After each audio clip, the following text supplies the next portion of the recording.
ក្រោយវិញថាយក្តីស្រឡាញ់រាប់ឆ្នាំគេមិនចាំយើងទេ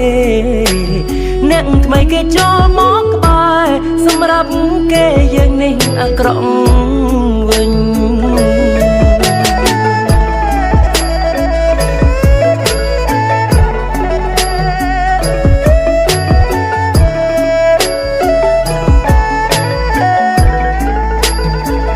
អនុសាកូនឡ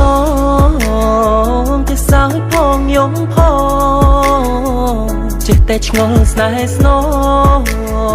ហើយអ្វីភ្លេចលឿនយ៉ាងនេះចង់ញ៉ាំអីអ្នកណាទៅអ្នកទិញឲ្